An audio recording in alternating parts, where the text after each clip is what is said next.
Hello everyone, welcome to my channel Rupali lifestyle. তোমরা সবাই কেমন আছো?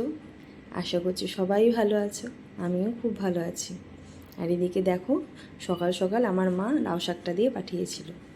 পাতাগুলি কি ফ্রেশ তাই না? আমিও ওর জন্য ঝটপট করে পাতাগুলো দিয়ে পাতা বাটা করে ফেললাম।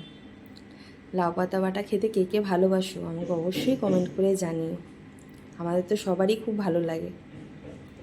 প্রথমে রসুনগুলো ছাড়িয়ে রেখে দেবো, তারপরে পাতাগুলো ছোট ছোট করে কেটে ধুয়ে রেখে দেবো। কড়াইতে অল্প তেল দিয়ে রসুনগুলো হালকা লাল করে ভেজে নিয়ে পাতা, কাঁচা লঙ্কা, সামান্য একটু ধনে পাতা আর নুন দিয়ে দেব। দিয়ে তারপরে ওইটা মিক্সারে পেস্ট করে নেব। শিলনোড়ায় করিনি, শিলনোড়ায় করলে বেশি ভালো হয়।